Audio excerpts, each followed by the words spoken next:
మహాత్మా గాంధీ జాతీయ ఉపాధి హామీ పథకం పేరు మార్చడంపై నిరసన వ్యక్తం చేస్తూ జగిత్యాల జిల్లా కేంద్రంలోని మాజీ ఎమ్మెల్సీ జీవన్ రెడ్డి నివాసం నుండి కాంగ్రెస్ పార్టీ నాయకులు కార్యకర్తలు కాంగ్రెస్ పార్టీ జెండాలు పట్టుకుని కేంద్ర ప్రభుత్వానికి వ్యతిరేకంగా నినాదాలు చేస్తూ తహసీల్ చౌరస్తా వరకు ర్యాలీగా వెళ్లి రాస్తారోకో నిర్వహించారు. కార్యక్రమంలో పాల్గొన్న తాటిపర్తి జీవన్ రెడ్డి మాట్లాడుతూ ప్రపంచంలో ఎక్కడ లేని విధంగా గ్రామీణ నిరుపేదలకు ఉపాధి కల్పించేందుకు యూపీఏ ప్రభుత్వం ఉపాధి హామీ పథకం ప్రవేశపెట్టిందని, మహాత్మా గాంధీ పేరుతో ఉపాధి హామీ పథకం అమలు చేస్తే పేద ప్రజల గుండెల్లో ఉన్న కాంగ్రెస్ పార్టీకి పేరు వస్తుందని, ఉపాధి హామీ పథకం నీరుగార్చాలని కేంద్ర ప్రభుత్వం చూస్తుందని ఆయన ఆగ్రహం వ్యక్తం చేశారు. గ్రామీణ ప్రాంతాల్లో చేపట్టే అభివృద్ధి కార్యక్రమాలు, గ్రామ పంచాయతీ భవన నిర్మాణాలు, డంపింగ్ యార్డులు నిధులు ఉపాధి హామీ పథకం ఆధారమయ్యాయని అన్నారు. గ్రామీణ నిరుపేదలకు వరంగా ఉపాధి హామీ పథకం పేరు మార్చడం సరికాదని అన్నారు. కేంద్ర ప్రభుత్వం 60%, రాష్ట్ర ప్రభుత్వం 40% నిధుల కేటాయింపు నిబంధనలతో ఉపాధి హామీ పథకం లక్ష్యం నీరుగారుతుందని అన్నారు. శ్రీరాముడు ప్రజలందరికీ ఆరాధ్య దైవము, ఆదర్శమూర్తి. శ్రీరాముడి పేరును రాజకీయాలకు ముడివేయడం సరికాదని ఆయన హిత పలికారు.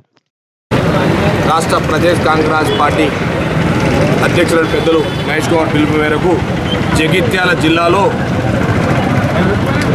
మహాత్మా గాంధీ గ్రామీణ ఉపాధి హామీ పథకాన్ని పేరు మార్చి వారికి అనుకూలమైన పేరు సూచించడం పార్లమెంట్లో మన శుక్రవారం నాడు బిల్లు ఆమోదం పొందింది. 2004 21 డిసెంబర్ అంటే 22 ఏళ్ళు ఈనాటి వరకు కంప్లీట్ అయ్యారు. ఇవాళ 23వ సంవత్సరం. 22 సంవత్సరాల ఈ పథకము భారతదేశంలో ఎట్లా పోయిందంటే గ్రామీణ ప్రాంతంలో 100 రోజుల పండుగ, 100 రోజుల కూలి పని అనే స్థాయికి తీసుకుపోయింది. ఇది ఒక్క తెలంగాణ రాష్ట్రం, ఆంధ్రప్రదేశ్లో కాదు, భారతదేశం అంతటా గ్రామీణ ప్రాంతంలో 100 రోజుల పని అనేది కూలీలకు కల్పించబడ్డది. ఈ కార్యక్రమాన్ని మన్మోహన్ సింగ్ గారు ప్రధానమంత్రి ఉన్నప్పుడు యూపీఏ చైర్పర్సన్ మన కాంగ్రెస్ పార్టీ నాయకురాలైనటువంటి సోనియా గాంధీ గారు సూచన మేరకు 2024 ప్రారంభించడం జరిగింది. గాంధీ అంటేనే మోదీ గారికి భయమవుతుంది. మొన్న ఒక సంవత్సరం క్రితం రాహుల్ గాంధీ గారిని అనర్హత వేటు చేసి పార్లమెంట్లో సస్పెండ్ చేయడమే కాకుండా వారి క్వార్టర్ను ఏదైతే అధికారిక గృహం ఉంటుందో పార్లమెంట్లో అధికారిక గృహాన్ని అనవసరంగా బలవంతంగా కాల్ చేయించిన గొప్ప వ్యక్తి మోదీ గారు ఎందుకు గాంధీ కుటుంబాన్నే ఎంచుకున్నారు. గతంలో గాంధీ గారు చంపిన గాడ్సే అయితే అప్పుడు ఫిజికల్గా వ్యక్తిని, ఇవాళ గాంధీ గారి పేరును తూట్లు పొడిచి మర్డర్ చేసిన వ్యక్తి మన మోదీ గారు అని చెప్పక తప్పదు. కాంగ్రెస్ పార్టీ అవలంబిస్తున్న ప్రయోజనాలను వారు తుంగలు తొక్కుతారు. ఏ స్కీమ్ని తీసుకున్నా కాంగ్రెస్ ప్రభుత్వం చేసిన దాన్ని పేరు మార్చడము, తన దిక్కు మలుచుకోవడం. ఇట్టి స్కీమ్ను గతంలో కేంద్ర ప్రభుత్వమే 100% పని కల్పించేది. ఇప్పుడు ఏం చేశాడు మోదీ గారు? 60% కేంద్ర ప్రభుత్వం, 40% నిధులు రాష్ట్ర ప్రభుత్వం భరించాలని చెప్తుంది.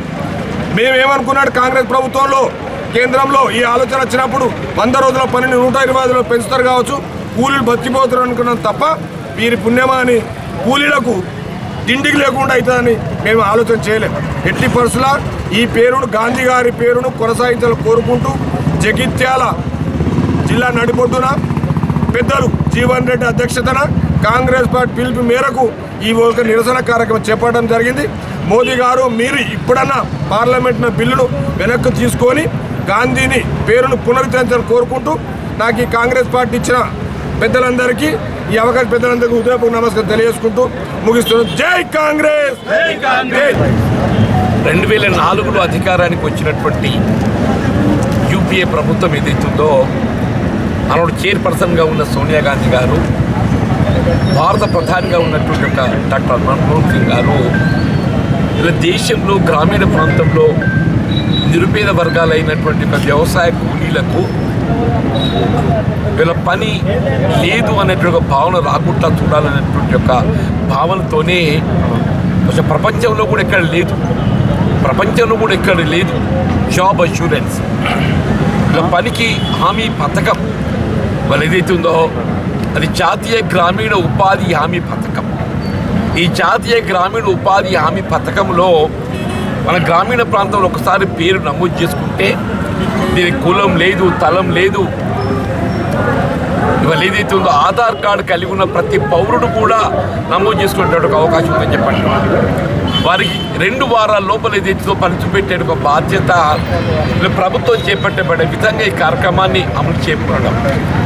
ఇంత గొప్ప కార్యక్రమానికి ఏదైతే ఉందో ఆనాడు జాతి పిత దేశ స్వాతంత్రం కొరకు ఏదైతే ఉందో ఆనాడు రాజకీయాలకు అతీతంగా యావత్ భారత జాతిని ఐక్యం చేసినటువంటి ఒక మహాత్ముడు పేరు మరి దాని పేరు పెట్టగలిగితే దానికి గౌరవం ఉంటుందన్న ఒక భావనతోని మహాత్మా గాంధీ జాతీయ గ్రామీణ ఉపాధి హామీ పథకంగా ఈ కార్యక్రమాన్ని పిలువబడే విధంగా గత దశాబ్ద కాలంకి కార్యక్రమం అమలవుతుందని చెప్పండి.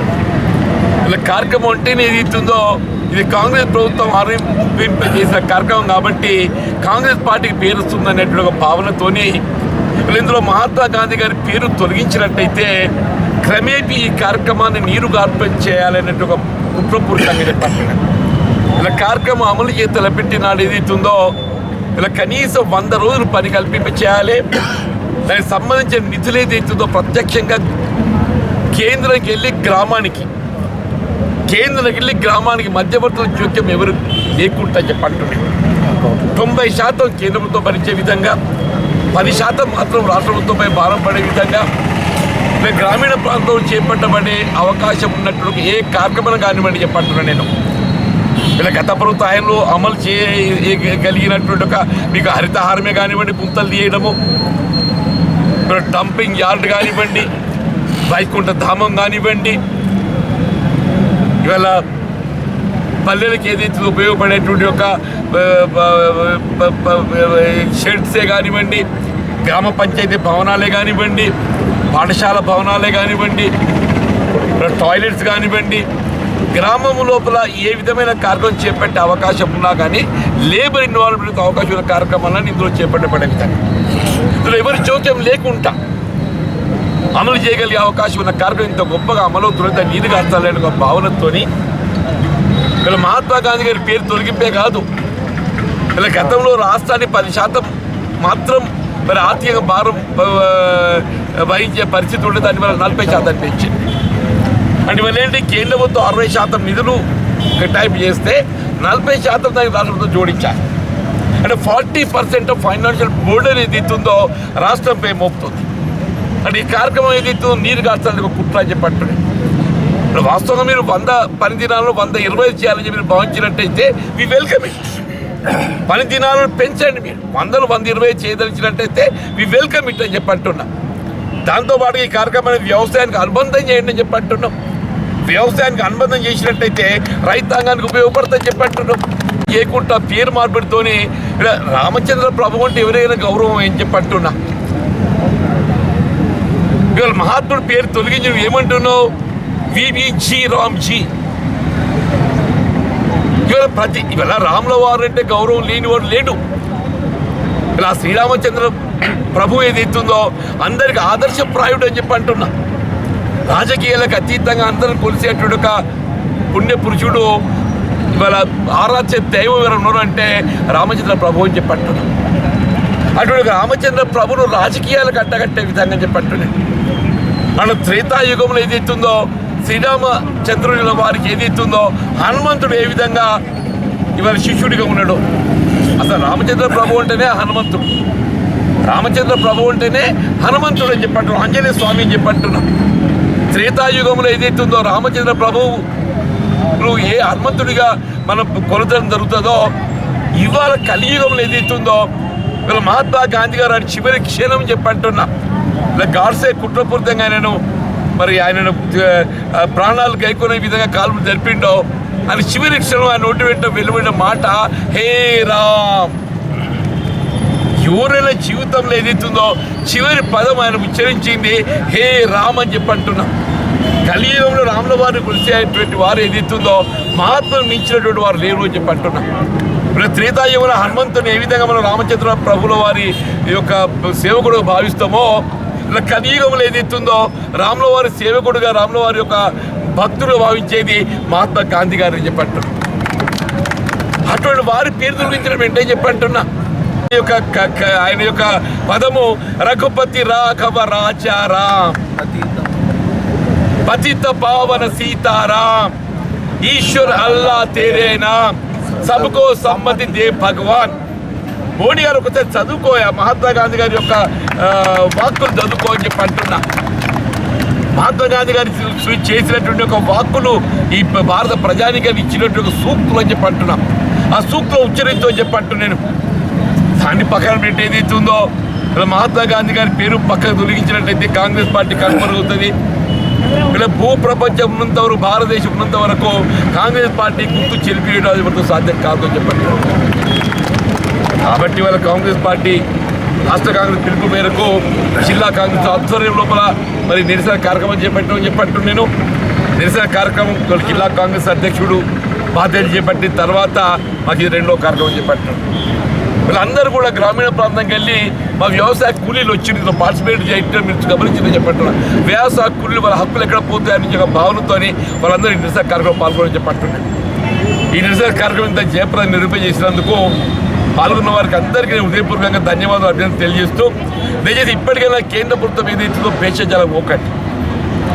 భారతీయ జనతా పార్టీ మీరు భేషజాలం పోకుండా ఏ జాతీయ గ్రామీణ ఉపాధి హామీ పథకం ఆ మహాత్ముల పేరిట పిలువబడుతుందో ఆ మహాత్మా గాంధీ గారి పేరును కొనసాగింపజేసే విధంగా వ్యవసాయానికి అనుబంధం చేయండి. మీరు వ్యవసాయానికి అనుబంధం చేయడంతో పాటుగా ఇవాళ నిధుల కేటాయింపు కూడా వీళ్ళ గతంలో లాగా 90% కేంద్ర ప్రభుత్వం నిధులు కేటాయింపు చేశారు. ఇప్పుడు ఏ నిధులు కుదించాలని ప్రయత్నం చేస్తుందో ఆ కుట్రను ఏదైతుందో ఉపసంహరించుకొని మన గతంలో లాగా 90% కేంద్ర ప్రభుత్వంకి వెళ్ళే నిధులు కేటాయింపు చేయబడే విధంగా చర్య తీసుకోవాలి. ఇలా పని దినాలు 125 పెంచండి అని చెప్పంటూ నేను ఎంత పని చేస్తే అంత పని కల్పించాలని చెప్పి కోరుతూ ఇవాళ ఈ మహాత్మా గాంధీ జాతీయ గ్రామీణ ఉపాధి హామీ పథకం నిరుపేద వర్గాలకు ఒక వరం లాంటిదే చెప్పంటున్నాం. అటు యూపీఏ ప్రభుత్వం చేపట్టినట్టు ఒక గొప్ప కార్యక్రమాలు ఫుడ్ అష్యూరెన్స్ స్కీమ్, ఆహార భద్రత, పేదవాడికి పట్టేట అన్నం పెట్టాలని చెప్పంటాను. అందరికీ విద్యా సౌకర్యం అందింపజేసే విధంగా ఏదైతుందో మన విద్యా హక్కు చట్టం ప్రవేశపెట్టిందని చెప్పంటున్నా.